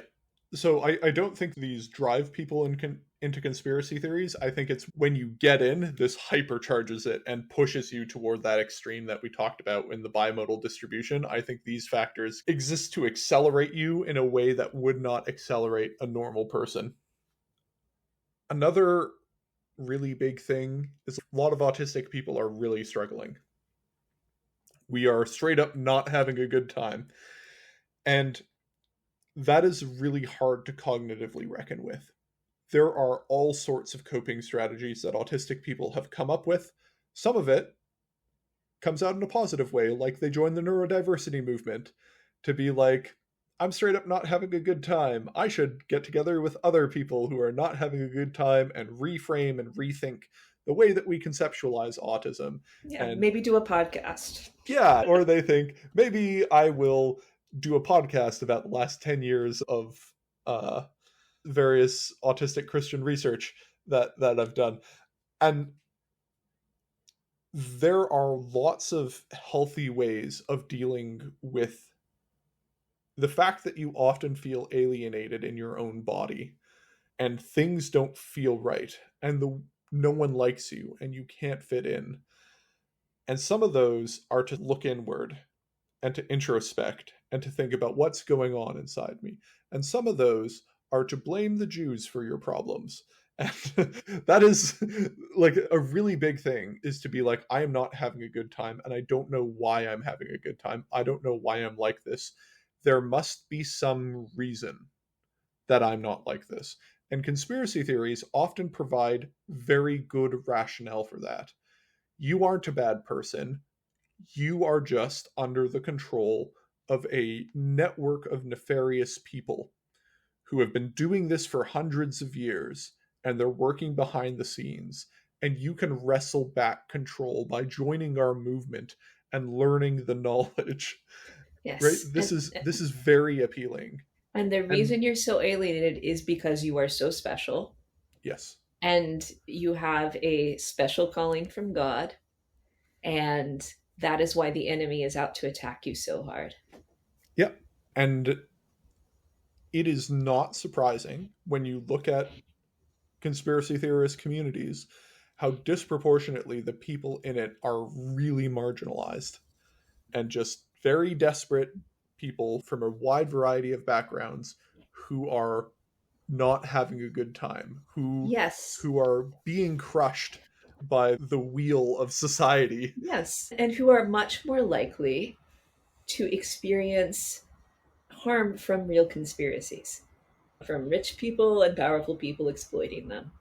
And this is part of the grief for me of seeing so many of my people fall into conspiracy theories, is that like conspiracy theories are so great from people who are actually trying to conspire to do bad things or to cover up their actions, because it sends people on these rabbit holes where the data they are not going to find is the data on the actual bad stuff that's going on, or they're not going to interpret it in a way that is credible, that is going to lead to accountability. Or not that our justice system is particularly inclined to justice, but uh, it's not going to lead to the sort of disciplined evidence gathering, argument building interpretation that could eventually get a little bit of justice, a little bit of exposure of the truth. And like one thing that we always used to say in my old work was evil is boring. Oh, That boring. a lot of the things that are actually bad are things that you need to be able to understand really complex sets of systems. Yes. A thing that really gets me. So I've done counter trafficking work, like counter human trafficking, counter sex trafficking work. Not for very long. I wasn't on the front lines. I was building software and things like that. I was working in support of operations, but I was involved in these. And what I very quickly learned is that a lot of this stuff is actually quite boring. Uh, Yes. a lot of people like The Sound of Freedom. They imagine these like roving gangs of child traffickers stealing kids out of shopping carts at Target. And putting them That in shipping containers. Yeah, that's not what happens in real life. In real life, what happens is they go to poor communities where kids won't be missed, or find these people, introduce them to drugs, get them hooked on drugs, and then use that sort of the neglect that these kids have in their community, their dependence on drugs, to slowly bring them out and lure them out, and then they go missing at age 16, and that's when they're pulled into that, or they go missing at age 14.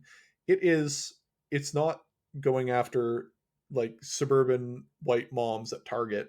It is going after poor marginalized communities where there is a lot of poverty, a lot of neglect, a lot of drug use, a lot of things like that, where there are all these overlapping factors. And you look at it and you're like, is trafficking really this flashy problem? It's a huge part of it is just poverty, right? Like a huge part of what's actually going on here is the exploitation of people in poverty and people who have other forms of marginalization. A lot of trans women get trafficked because they are severely marginalized and things like that. And so those answers though aren't fun. Those answers don't tickle your brain. Well, and they also don't give you the pure victim Yes. that you as the pure hero are rescuing. And it's, oh, actually, this is complicated. I can't draw clean narratives. And maybe the solution to this is like reform of government social services. Yes. And that's to solve counter trafficking by making bureaucracy more efficient and delivering its services to poor and marginalized. That doesn't sound fun. And for a lot of these people, like you talk to them about this, because I spend a lot of time talking to these people, because they're like, you're a smart guy, you should learn about all these things I've learned about. And then I have to break it down to be like, that's not what's going on in Ukraine right now. You straight up don't understand what's going on. Here is what you should be thinking of. Here's what you should be following. These are the types of things that are this is not James Bond. And autistics that need to see ourselves as smart. Like when we need to see ourselves as smart, we are much more susceptible to the Dunning-Kruger effect. So we tend to overestimate how much knowledge we have on a given subject matter. Yeah, I would agree with that. Like the solutions are complex and boring to real problems, and so you can't LARP as a hero in your escapist fantasy about them. But it's also much more difficult to get justice in real conspiracies because complexities like mishandling of abuse are very information intense and they're quite boring. And so to get people who are not autistic or otherwise heavily invested in seeking this information to be even able to recognize that abuse mishandling is happening in a church system is just about impossible because it's not as compelling as the dramatic story of direct abuse. Yeah. And other things like weird things often happen, and just like administrative incompetence is a real thing. Constantly. There's a phrase, never attribute to malice that which can be easily described with incompetence. And so like an example I give is working with police forensics. Sometimes police officers on the scene mishandle a data collection, and because they mishandled the data collection, you aren't allowed to use it anymore. And that's a completely procedural thing where no one's trying to cover it up. What's happening is within the legal system, there are certain parameters under which evidence needs to be collected, tagged, and tracked. And if it is mistagged, mishandled, or mistracked, then lawyers will say you cannot use this in a prosecution or you cannot use this in a case because it may have been tampered with somewhere along this line. And it's like, this is not a conspiracy to shut out this information. This is a process failing. Yes. And that's a Yeah. really boring answer to why was this evidence not admissible in court. And it's we have this legal system which we inherited from medieval England, which was inherited from ancient Rome. And here are the complexities of how law has developed over the years, and how things like evidence and chains of custody and all these things work, and why we follow these procedural rules. You need a degree to track all this stuff, and the answer is just deeply unsatisfying. Like Yes. one of the sort of depressing statistics from working in counter trafficking stuff that I heard, I haven't verified this at all, this is just something someone told me. So I was talking to a female colleague of mine, and she said that women in this field tend to handle it better than men, because when you're dealing with sexual assault and things like that, you want justice. And men have a higher expectation that justice will be served than women. And so Yeah. women can often handle it better when justice isn't served. We're used to not being believed. Yep. And so she said, I think the reason that men handle it worse is you have an expectation that something's actually going to be done and we don't. So you take it much harder, and your expectations are much higher than ours, which is why you're like not dealing with this as well as you maybe want to. Yes. I have noticed in charismatic advocacy that I mentioned before, the most beautiful part about doing advocacy work with charismatics is that they are so much more likely to show up to seek justice and to hold their leaders accountable. But the results of this sort of work are rarely satisfying. They get so much, like, their wins are a lot better than what we see in other spaces because they're holding their leaders' feet to the fire, but they're not satisfying. And so when there are gaps in like when the outcomes are not good, those tend to be the moments of deep disappointment because they're feeling the loss of agency and justice isn't coming. And that tends to be a period where they are more vulnerable to conspiratorial thinking. Yep. One of the things that I often tell people before forensic investigation, or if they're asking me about forensic investigation or whether it's worth it, is prepare to be disappointed and prepare for your expectations to not be met. Mentally prepare yourself for that right now. Best case scenario, it exceeds expectations, but the most likely scenario is that things are not going to go nearly as smoothly or come out the way you want it to, because this is just, by the nature of this process and the checks and balances of legal systems, this is just the reality of how things work. The song "If You Want Love, Lower Your Expectations" Yeah, yeah. fits well into a lot of these things where people just, like you said, it's a great idea that there is justice in the world and that justice will be done if we just do the right things and if we just feel it hard enough and fight hard enough, the good guys will come out on top. And that just Well, often I mean, isn't the case. unfortunately, And that's that's a rarely the really, case. really hard pill to swallow for a lot of people. And so when you can't accept that reality, you substitute it with a different one. And you substitute it with a different one that you can swallow. And that different reality is, the reason this didn't happen is because there is some sort of grand conspiracy behind it. Yeah, and spiritual warfare is a prime one. Yeah, it's a big tragedy because it's very understandable why people are vulnerable to this. I often find that people who are more prone to conspiratorial thinking in these spaces tend not to understand that even if something is true, it's hard to get people to listen to it, or that not everything that is true that we know is usable because of lack of evidence, which falls into what you were saying earlier, or because it's dangerous. Not everybody can assume the risk of sharing what they know. If a survivor has a story where it is their word against their powerful abuser, and that abuser is seen as a prophet, it's going to cost that survivor a lot to come forward. And not everybody can assume that level of risk. There's also a fantasy that all relevant knowledge is recoverable. And some stuff is just lost. That is something that I have. How many times have I mentioned that on this podcast by now? Probably 7 or 8 times. I'm Yes. just Yeah.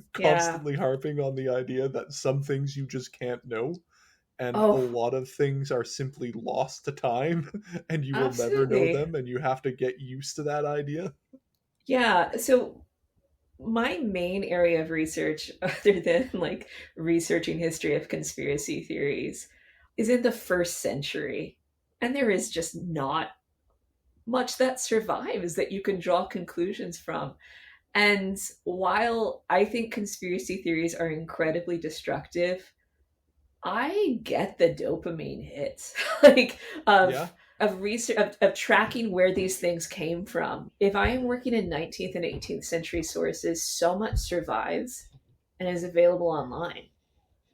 And so I can actually trace back more often than not like what the origins of some of these things are. It's much easier to reconstruct, not with complete certainty, but the satisfaction of knowing fairly confidently what happened is just not something that you normally get in history.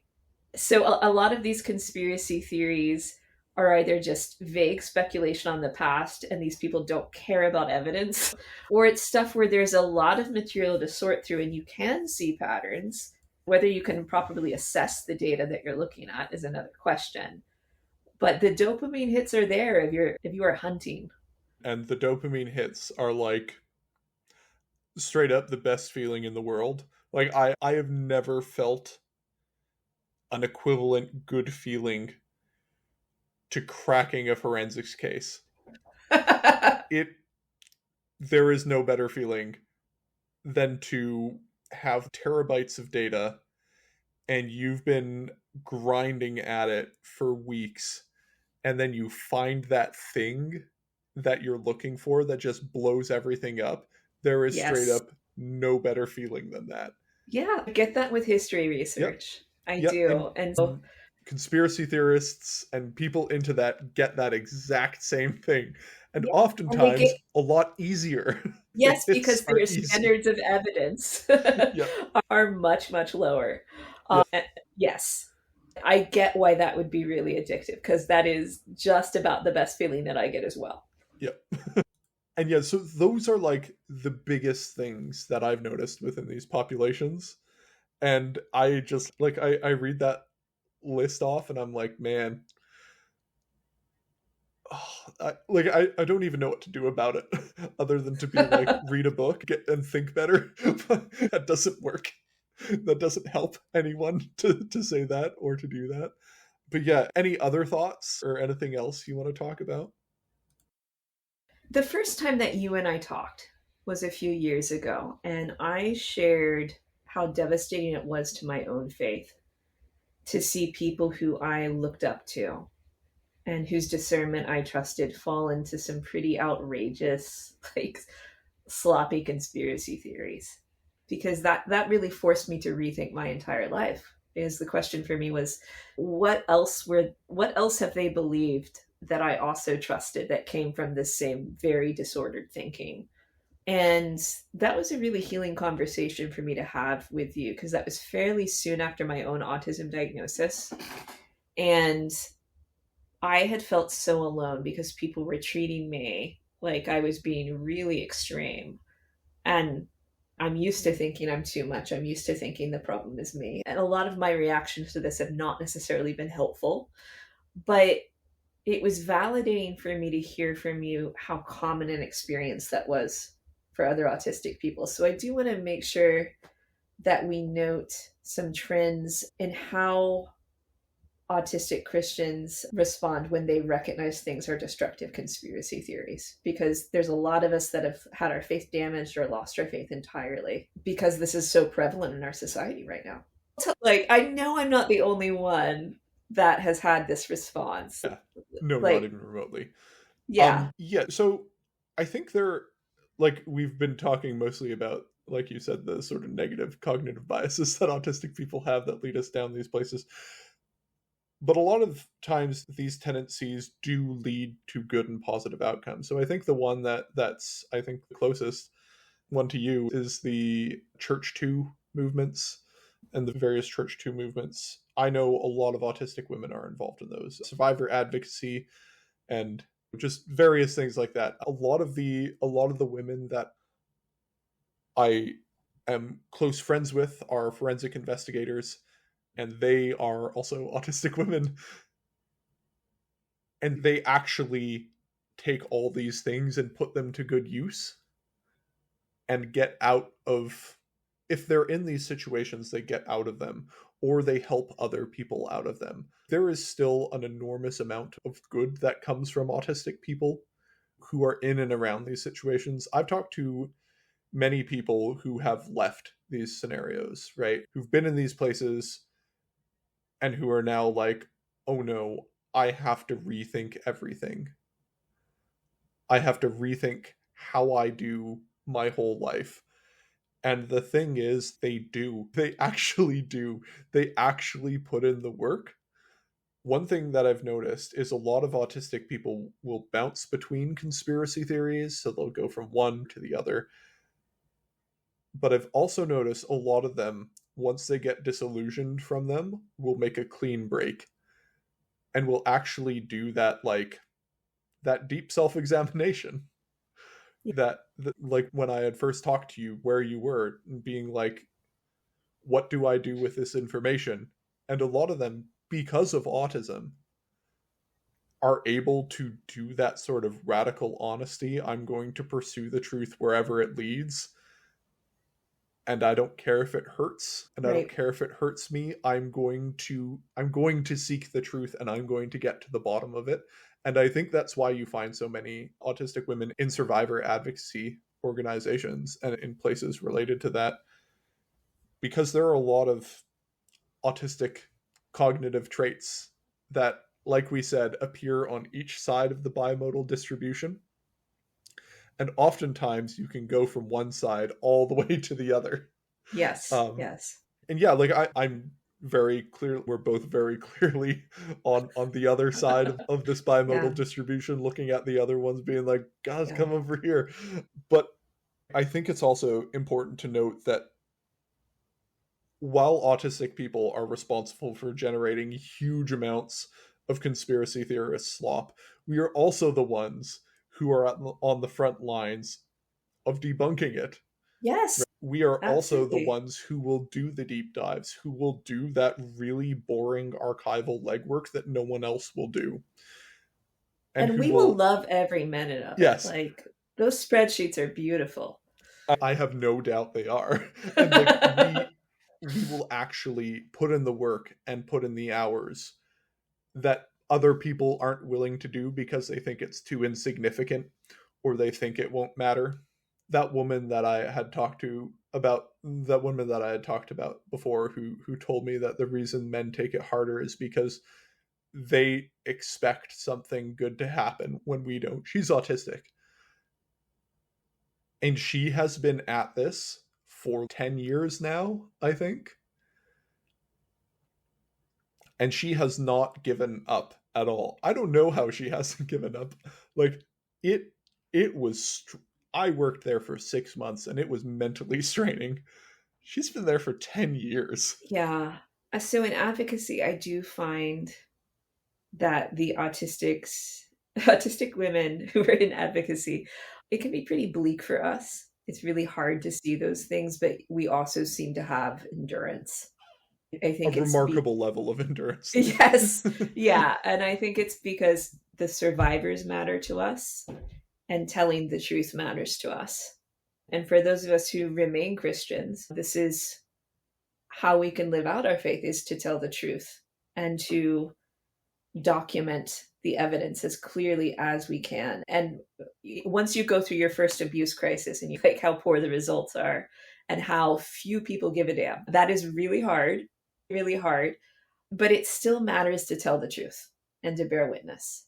That's a really helpful insight, John. I think the question I was actually going for, though, are what trends do you see among autistic Christians in terms of their own faith when they recognize that people in their communities are getting into conspiracy theories? So there's the debunking impulse, but do you think that this has caused a lot of people to lose their faith or Oh, to lose yeah, their trust in their 100%. community? Yeah. Yeah. So really big instances of this are spikes in large political events in American politics. When I was doing a lot of my data mining from like 2014 to 2016 was when I was just mass collecting everything. During that period, two things happened: the election of Donald Trump and some of the first Black Lives Matter protests. And the rise in conspiratorial thinking around those events was marked in the forums, right? In autistic people being like, I've left Christianity because I was just at my church and they were talking about how the Marxists are here to destroy us through Black Lives Matter. What are they talking about? This doesn't make any sense. And just leaving, making a hard break and getting out. Like, I saw massive spikes around those events of autistic people just dropping comments like, I am done with Christianity. I'm no longer going to be here. A lot of them that I talk to now are in your position where they're on the other side of it and they're still Christian. And unfortunately, their Christian faith has taken a pretty big hit. Oh, very much. And Yeah. they're in this really uneasy tension. where they have this idea of what was in the past, and it's often a very good positive thought or like a positive understanding, and then it gets twisted by this event or by these series of events, and they want to go back to the pre-twist, but they Oh, know absolutely. they can't get back to the pre-twist Yeah. because the twist that happened is actually so deeply tied in to the past that you can't extract these two events. The pre like blow up happening and the blow up are both inextricably connected, and even though you want to go back to that point, you know that the reason that point even happened was because of all the stuff previously Yes. happening. It's a And that threat to my is, integrity. I can't go back. To go back would be to suppress reality. yeah, and I mentioned this in the episode we did about charismatic autistics, but there is a lot of betrayal trauma Yeah. within autistic populations because of that, and a sort of uneasiness that comes when you have been deeply betrayed, or when you when someone you love or something you loved and cared about turned on you. Like a lot of often we talk about betrayal trauma in spousal unfaithfulness and Mhm. things like that. Often in a military context, betrayal trauma is it happens when you're getting orders from above that go against your moral intuitions. Yes, you moral injury. realize you realize that the people above you, the mission that you've committed to 100%, the people above you are not committed to that same mission, Yes. and you just gave your life to it and they Yeah. don't care. It was so weird talking to a lot of women like you before I even met you, who were having feelings and experiences that I was having as a former member of the military. And I'm like, where did you serve? Bethel? Yeah. My, and my faith was my it's kind entire of like life. I that. lived Yeah. for it. I, yeah. So I think what the betrayal trauma was profound for me, and it is profound. You have talked a lot on the podcast about how autistic people experience dissonance, that dissonance gets activated more readily. We experience it more profoundly, and it's harder to resolve. And I think that there can be a lot of integrity with that. What I found in my anti abuse work is that even really sweet, thoughtful, neurotypical people who, in other contexts, have very good Christian practices, they will just avoid dissonance altogether. So they will avoid knowing things that will make their world difficult, like knowing that their leaders have abused or have mishandled abuse. That's really common, and that was shocking to me. So that in of itself was a betrayal trauma. But the way that I managed my own dissonance in my faith without realizing it was with the Christian healing prayer tradition that was a part of my own charismatic culture. This is more common among Anglican charismatics because I believed that as you grew in your faith and connected to Jesus and received healing for the things that were broken inside of you, you would grow to maturity. That this was an important toolkit for sanctification. And so the community that I was in focused on this, and I am probably alive and have a good marriage because of it. Like I owe a lot to the good things that I experienced there.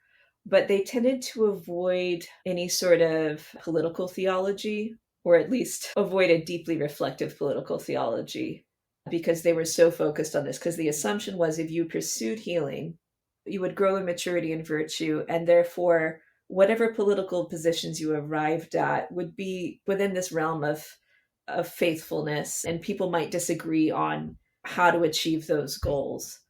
And so I just generally accepted that. And so I fully believed that the people who loved me so well and taught me that we were pursuing the same things. And when I saw my leaders fall for just the most outrageous nonsense in 2020, that for a lot of people that wouldn't have been the end of the world, but it was the end of my world. It was the end of my hope that if we pursue these practices, we will become people who live in reality, who can act with integrity and maturity. Um, when we're in a culture in crisis that most needs mature adults to show up. So seeing the immaturity and the spiritual bypassing just destroyed me. It was a massive betrayal for me. And it was a massive betrayal of the truth, which I thought like that, because I believed that the more you pursued Jesus and the more you pursued healing, the more you would become people who could live in reality, even when reality was really difficult. And I thought that was something all Christians experienced, and they just weren't as extra about it as I was, that they were more circumspect in how they presented it. And I got to a really scary place where I started to worry, like, is this drive for the truth and the drive for growth, is that the Holy Spirit producing basic Christian conscience, or is that just my autism? Got bad news for you. Yes. Yeah, but I think a lot of the people that help me, they're not exactly neurotypical either. And some of the ones that were most prone to conspiracy theories, I think that I think there could be some traits there. I think they could be among my people. And Yes. that's really hard to reckon with. And I also just felt very unprotected by God. These are not terrible people. They love me and they love Jesus so much. Why couldn't the Holy Spirit protect them from believing in things that in the aggregate have led to terrible destruction in the world and for our neighbors, and certainly destroyed our witness to people who recognize that this stuff isn't true? So I think a lot of people, a lot of autistic Christians have been traumatized by seeing their communities get into conspiracy theories. I am certainly one of them. Without a Yeah. doubt. And just the feeling of, wait, was it always like this? That is another really big thing that I see a lot, is looking back and asking yourself, was it always this way and I was just too naive to see the signs? Or is this a new development that happened for other reasons? Right. Especially like that, there was a huge sentiment in 2016 when Donald Trump first got elected and the evangelical church threw their weight behind him. There was a lot of, wait, were we always this way? Or did something in the water change? Are we the baddies? Yeah. Yes, that did happen a lot. Yeah, very weird phenomena. But also at the same time, you had like other autistics who were like, Trump is here, he's gonna rule. For such a time as Yeah. this, King Yes. Cyrus. Yes. Oh God. So unrelated. I was at the British Museum. I saw the Cyrus Steely, or not the Cyrus Steely, the Cyrus Declaration that they Yeah. have there. Extremely cool. And I overheard an American couple who were also looking at this and being like, I wonder if people in 2,000 years are going to be looking at Donald Trump this way. Oh my goodness. For such a time as this, Yes, John. and not in a, they weren't saying that in an ironic or joking way. No, they meant It did seem genuine and sincere that they were like, I wonder if people are going to look at Donald Trump's declarations in the same way that we are looking at Cyrus's declaration. wow. Yeah. Yeah, that's terrifying to me. Anyway, yeah, I used to think wild. so much better of people and have it wasn't, the result of this was just a basic loss of hope, because it's not like I thought that the elders who I trusted, who really did help me, it's not like I was discovering that they were secretly bad people who were lying to me all along. I just lost my faith that God could get through to people.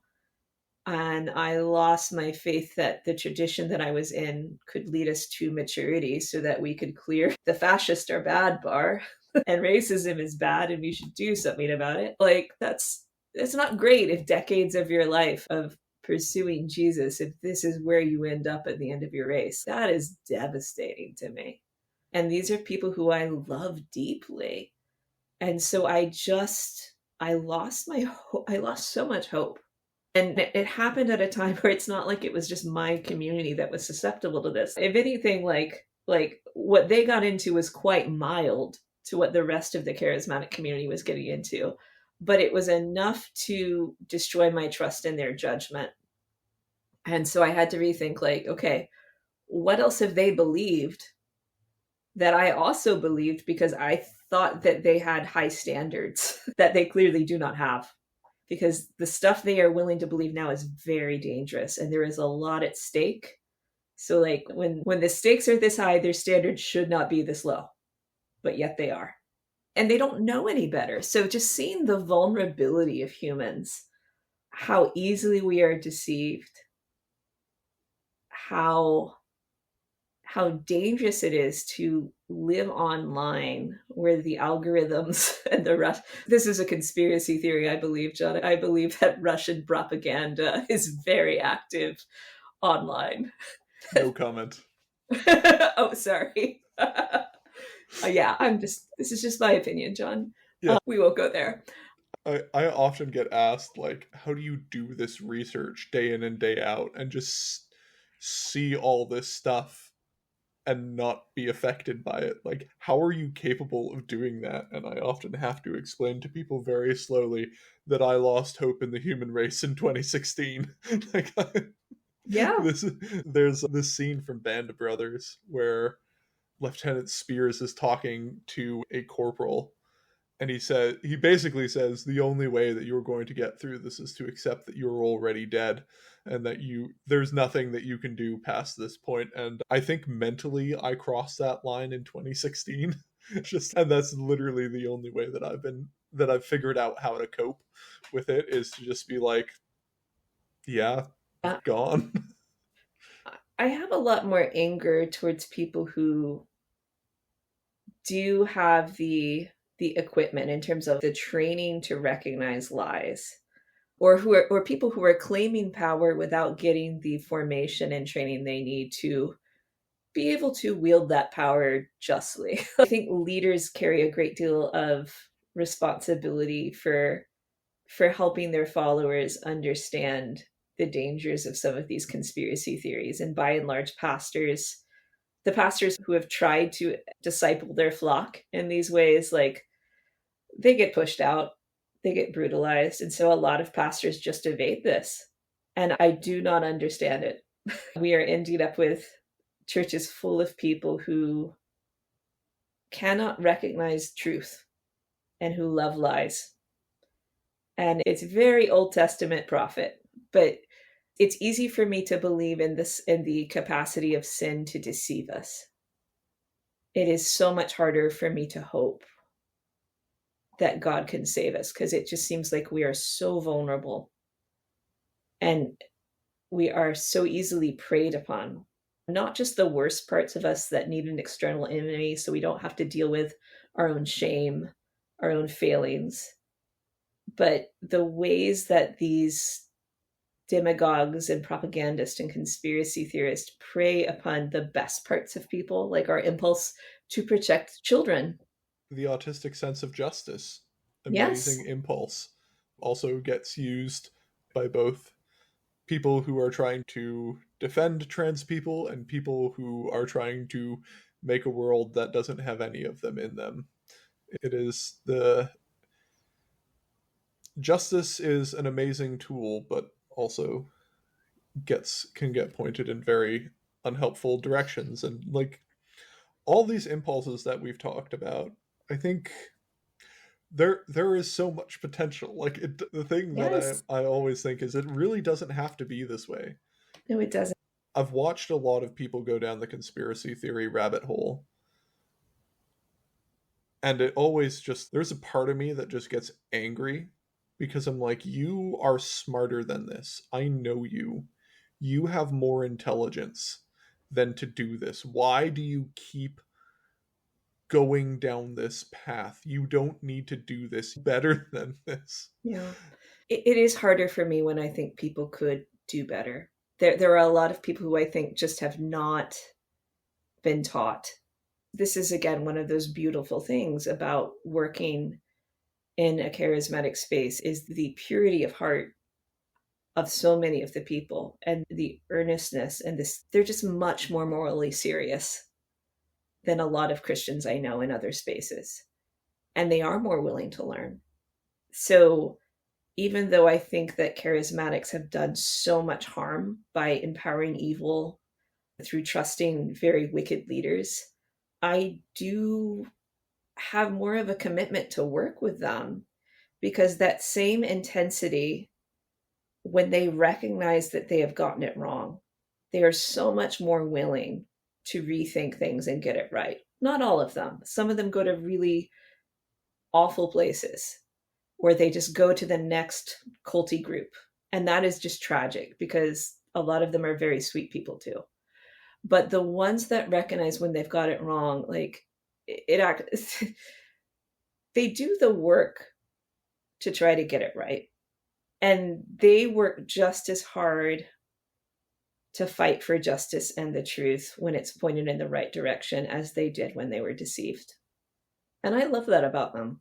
Yeah, like on as much as it's depressing to watch autistic people fall down unhelpful conspiratorial rabbit holes, another really big thing that I see a lot in my research is autistic people clawing themselves out of those holes. Yeah, they're more And likely to come back. yeah, just like coming from a fairly toxic form of Christianity and conspiratorial thinking into a place where it is pretty painful for them for the first couple years. I will not lie. Like, they're often not having a good time at all, but there are, as much as there are lots of depressing cases, there are also a lot of genuine success cases, many of whom I genuinely count as my friends to this day. And so, as much as I have given up hope mostly as a coping mechanism, Yes. there, to quote, oh, who is it? I'm blanking. One of the guys from Lord of the Rings with the hairy feet. Samwise? Sam. Yeah. There's still some good in the world, and it is worth fighting for. Yeah. Anyway, anything else you want No. to talk about, or should we just leave it on that note? I think that's a good note to leave it on. Great. All right. Okay, so if you would like to email me, you can email me christianityonthespectrum@gmail.com. If you would like to find me on Twitter or Blue Sky, you can find me at christianityon on Twitter and at christianityon.bluesky.social, where you can see all of my greatest takes. If you would like to join our Discord, you can send me a message and I'll send you a link to the Discord. It is filled with other autistic Christians similar to me. If you like the vibe of the podcast, you will probably like the Discord. Heather, anything you want to plug? I am on X, formerly known as Twitter, at HL Griffin. And I have a link tree where you can find my other podcast episodes, and an academia.edu account where you can find a really long thesis on Philo of Alexandria. Hell yeah. So that's about it. All right. On that note, we'll cut it here.